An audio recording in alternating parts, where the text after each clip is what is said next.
Welcome back to Worship at Home. This is week 21.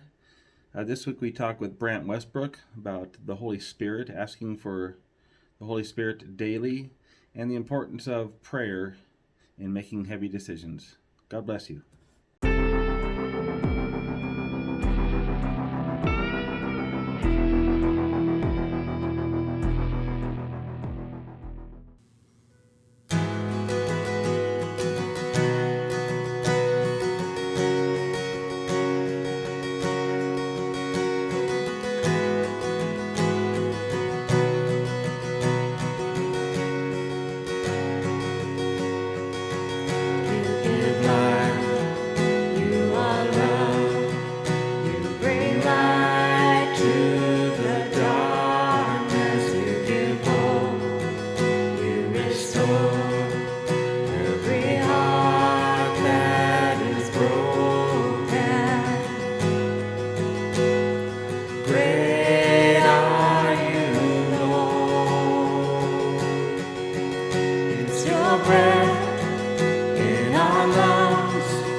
got to believe.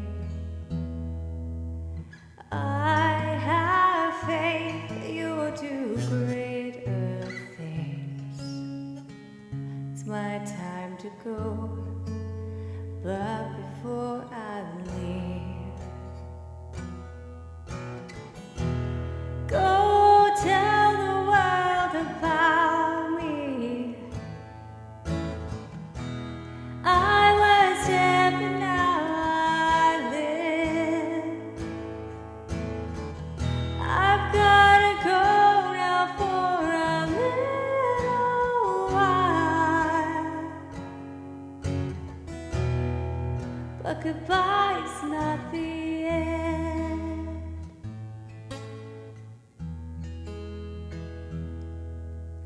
Don't forget the thing that I've taught you.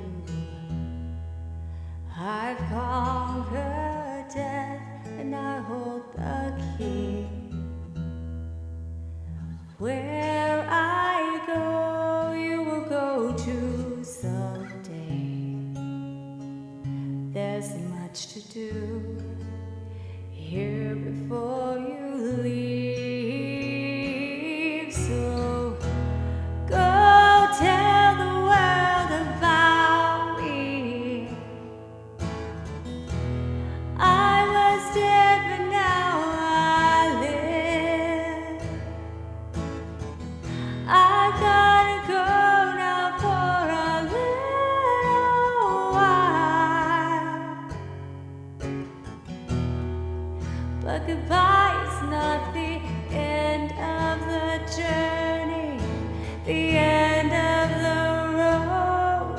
My spirit is with you wherever you go. When you have a purpose and I have a plan, I'll make you this promise: I'll come back again. But until then, go tell the world about me. I was dead, but now I live.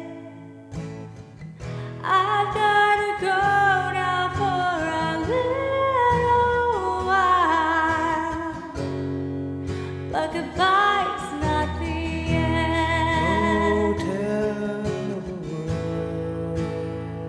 Go tell them about me. I've gotta go for a little while, but goodbye's not the end. So hey everybody, we're here today with Brant Westbrook. Brant was pretty instrumental in me coming to church. He was the first guy I met when I walked into the church building. He met me with a handshake and he knew me by name, which really surprised me. Just super friendly. He helped me go through Bible studies and helped me find Christ. So here we are. Brant, you said you were born into church? Pretty much. When my parents were first married, my dad had never heard of the Adventist church, and I think I said before, he roomed at a boarding house that an older couple owned down on Main or Market Street, somewhere close to downtown. Great big house, and there was about 6 or 8 guys that lived there that came from other states to work in the aircraft industry, and my dad really admired them, thought they were good, solid people. My grandma had moved to Wichita with my grandpa. He was a butcher, and my grandma would be invited over to their house, and my dad thought that my mom was cute. She was about 16, and so they went on a few dates together, and next thing you know, they're getting married, and I was born 10 months later. So have you always lived here in Wichita then? Other than 5 years at Union College, yes. Didn't you work at Cessna for a while? I worked at Cessna in the summers. When I was at Union College, I would come home and work there in the summertime, and then I stayed out of school 1 year and 3 months and worked there for that period of time also. So What did you do there? warehouse work mostly. Okay. Yeah. I worked in the paint shop one summer and knew I probably didn't want to do that again, but Yeah. tough work. What about any major things in life that you feel God has helped you through? Any stories? Oh, I think God's been a big help to me just financially, making decisions before I left a guaranteed salary and started doing what I do now. I prayed long and hard about it. I just needed the spiritual guidance there, and I asked for Holy Spirit help to am I making the right decision? Things like articles would show up in periodicals that I really like to read that validated what I wanted to do just right after asking for that help. It was amazing how that happened. So yeah, I feel like I've had good guidance. I had a good life growing up. I've said that before. I've had a great life growing up. Driving to college, driving to Enterprise Academy, back and forth. You know, I'm pretty sure God was my co-pilot there. Those are tough drives in the wintertime. Long drives. Yeah. Especially in the winter. In the wintertime, it's tough up and around Lincoln. Yes. What about any advice that you might have for anybody? Such as? I feel like a lot of Americans don't really feel they need God anymore. It's waning. Yes. I would say there is a reason that they call conventional wisdom. Any young person, myself included, has a hard time buying into that. You know, there's got to be a better way than besides the way that you were told all your life. And so kids tend to experiment. At the end of the day, they usually want to make their parents happy, and I was the same way. But with that said, I experimented. That's another place I felt like God looked out for me. The experimentation was sometimes unhealthy or caused events in my life that weren't that great. But I feel like God looked out for me. He led me back to Wichita because of that. I'm not sure I would have stayed glued to God had I not have come back here and gone through the things that I went through. Yeah, I'm thankful for my upbringing. I'm very thankful for Christian education. Because of that, it's kept me involved in Christian education long past my sell-by date, I would say. I look back at how it was good for me and how, you train up a child in the way he should go and he will not depart from it. Had it not have been for that, I'm not sure I would be where I'm at today. A lot of people that I met along the way, adults, were good to me. They cared what happened to me, whether it was parents of my friends or school teachers. It's not 100%, nothing's perfect, but it's kept me active in Christian education. It's my big deal. Mm-hmm. I'm very appreciative of all of that. Yeah, I'm very appreciative of you. People like Jim Lynch, who have really helped my kids, Mrs. B, some key players in my kids in their Christian education. Yeah. You're a grandfather. Yeah, I am. It's fun times. It's fun being a granddad. Very thrilled to have 2 grandchildren. Yeah. And you go skiing a lot. I do go skiing a lot. Some would say too much, maybe, but skiing was a big deal at Union College. It was a big deal in Steamboat at Union College. Was that where you went? Is it Steamboat? Yeah. Okay, fun. Yeah. Lots of Adventist people had property at Steamboat, and so that's where my friends wound up going, and that's where I've just continued to go.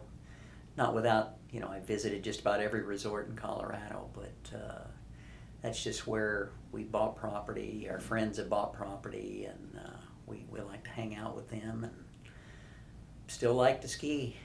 Fun. want to do it before I get too much older. Yes. Do you still ride bikes at all? Not as much, no. I've got a decent giant bike at home, and I probably need to put that to use because I'm not exercising any other way. I hate exercising, but I do like to ride bikes and I like to ski.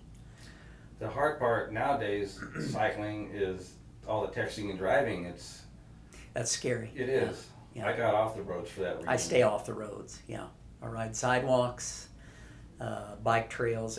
We got a good network of bike trails here in the city. We're getting there, yes. Yeah. But I don't want to ride on roads. That just makes me a nervous wreck. I like our church. I like the hospitality that goes on there. I like commitment. I like our push lately, especially by Clifford Neese. Our push to know the Holy Spirit and Yes. its work in our lives has been very inspirational to see somebody grab hold with just a new push like that and turn on other people in our church. It was so unexpected. It was so unexpected. So the Holy Spirit's working in our church. I enjoy that. I enjoy watching that. I read a book a few years ago called The Forgotten God. And it was about the Holy Spirit.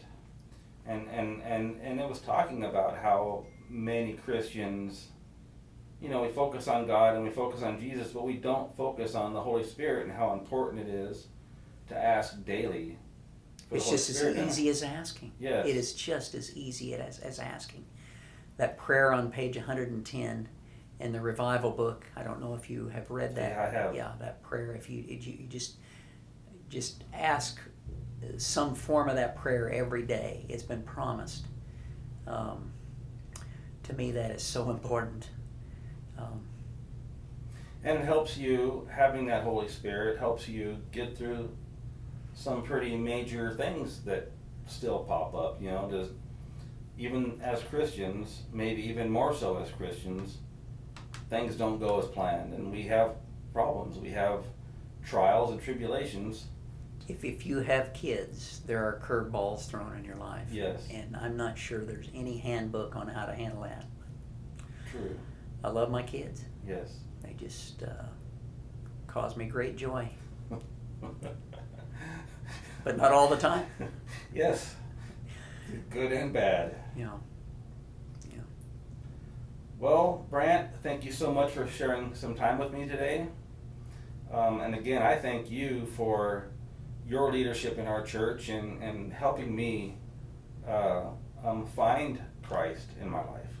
If I can point to one of the best things that happened in my life, it was our Bible studies that we did together, Chris. That was good times. Yeah. I remember those. I still do. And that was 1996. 1996. Yes.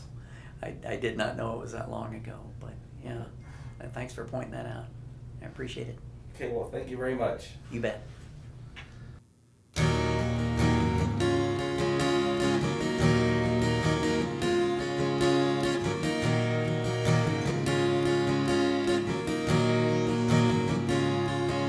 Bring rivers in this wasteland, clouds into this sky. Bring springs of life into the wells that have been run dry. Rise up in this city, gather in this light. Fall down on your people, your glory and your light.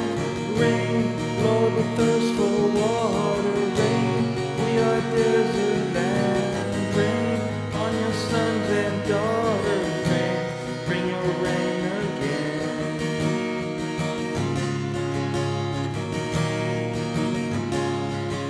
Speak dreams into this water and visions to this land, that oceans be divided and brings forth life again.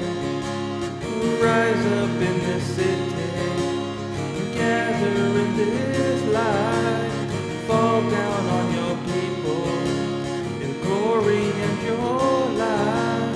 Rain, Lord, we thirst for water. Rain, we are desert land. Rain on your sons and daughters. Rain, Lord, we thirst for water. Rain, we are a desert land. Rain on your sons and daughters. Rain, bring your rain again. Let the tide roll in, washing over our lives.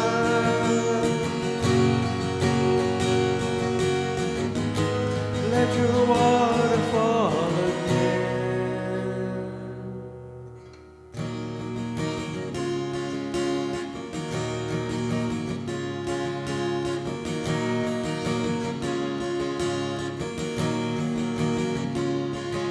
Bring rivers in this wasteland, clouds into the sky.